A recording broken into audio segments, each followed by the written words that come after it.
What is the rank of India in Gender Gap Index? According to a recent report, India ranked 129th out of 146 country in 2024. What it tells that India needs gender equality and women empowerment.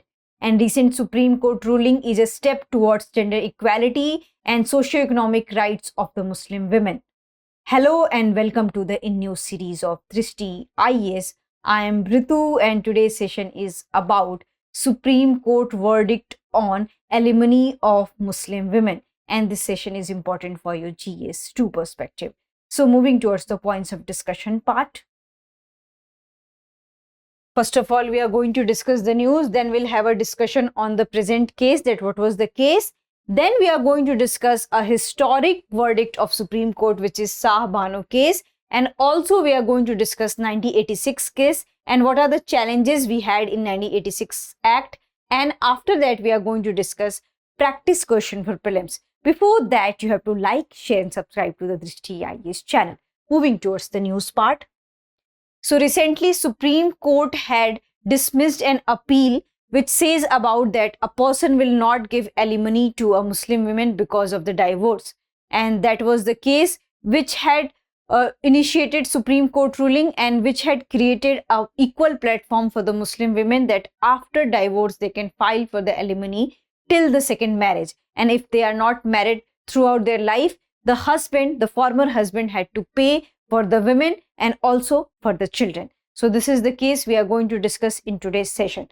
So what is the constitutional basis and legal basis of all these cases? So according to the section 125 of the CRPC, the Supreme Court had taken this decision.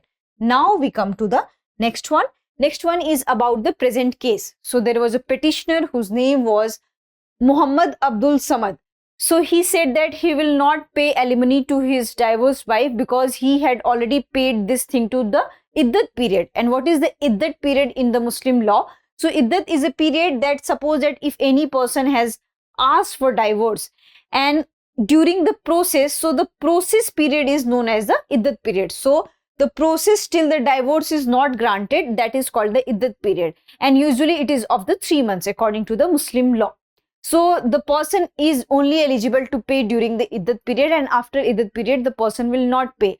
And this plea has been dismissed by the Supreme Court against the Telangana High Court decision, and it says that this section 125 of CRPC is applicable to all the religions, and this is a secular law. It is applicable to Muslim, Hindu, Parsi, and whatever the existing religions we have in this country. So this was the case. So section 25, what it says that, so it put an obligation that any person having sufficient means to maintain his wife or his legitimate or illegitimate minor child. So here this terminology is very much clear, the legitimate and illegitimate minor child. Whether if you are having a child before marriage or after marriage, you have to pay maintenance for that child also till the age of 18. And if they are unable to maintain themselves, typically through monetary support at regular intervals. And here they had advocated the term of the wife. So the explanation in the section clarifies that the word wife also includes a divorced woman who has not remarried. So here wife also include divorced women who has not remarried. So this was the case and this was the verdict of the Supreme Court. Now we come to the Shah Bano case. So this was the historic case in terms of the Muslim women rights. So what had happened in Shah Bano case? So in 1978, Shah Bano Begum was a woman who had asked the court to pay for her children, 5 children, and her also, for herself also. But Muslim law says that she is only eligible to such kind of compensation till the iddat period. But this particular thing has been reached to the Supreme Court. She went to the Supreme Court and Supreme Court had said that the former husband had to pay for the Shah Bano and the 5 children. So this was the case of the Shah Bano in which Muslim women has got this alimony right and they are eligible to take money from their husband, not money, you can say it a maintenance charge or alimony from their husbands after the iddat period also. So this was the Shah Bano case. However, there are so many issues related to the Shah Bano case because this particular Shah Bano case was overturned by the 1986 Act.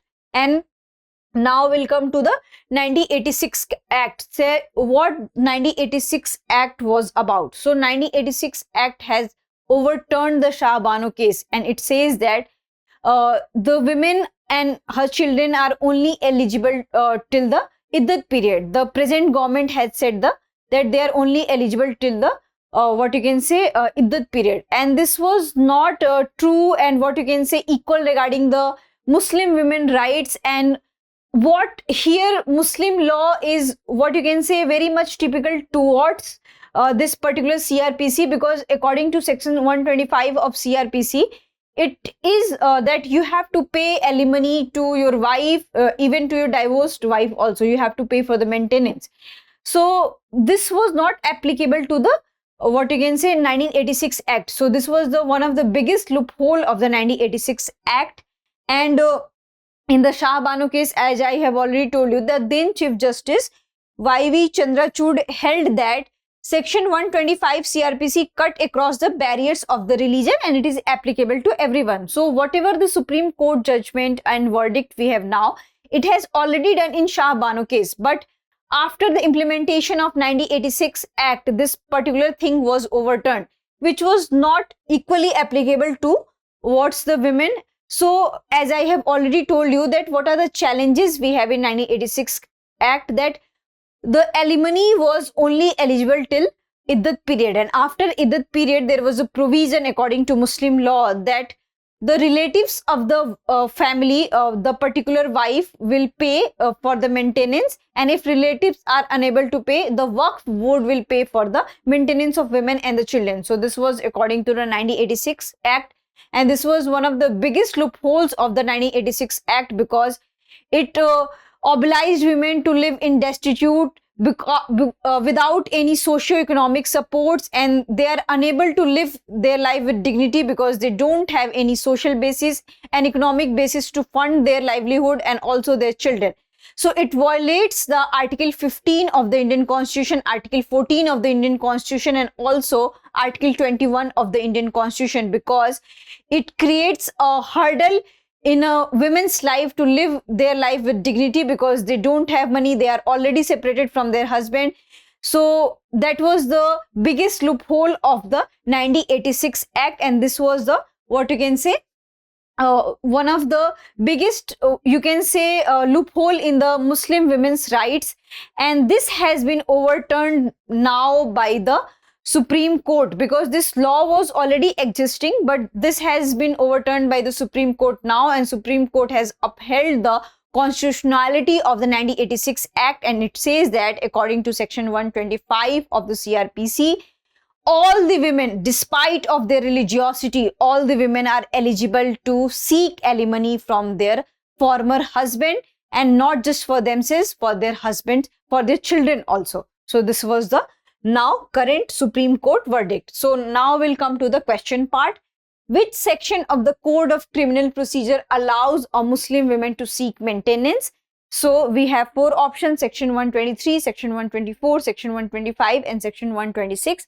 So this is very easy one. You have to answer this in the comment section, and you have to also analyze this particular topic from your mains perspective, because this is the main season. So many people are appearing for the mains this time. So you need to analyze this perspective from mains perspective, that how, if any question will come from section 125 of CRPC and how it advocates the gender rights and equal rights for the women, then you have to analyze that with the verdict of Supreme Court, with the rulings of the Supreme Court, we have come to this conclusion that despite of any religious barrier, every woman is eligible for the alimony. And why alimony is needed for the women?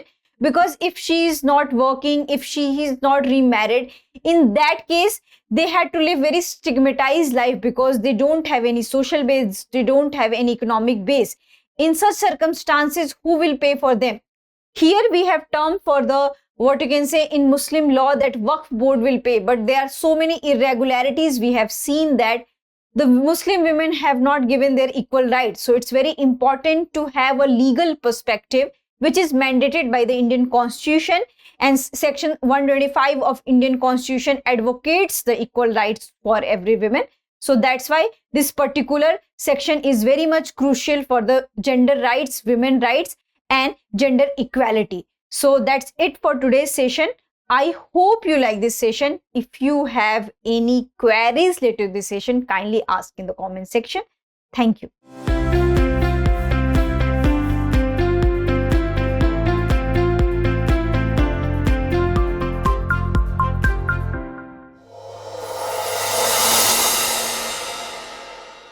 For more informative content, like, share and subscribe, and do not forget to press the bell icon to get the notifications.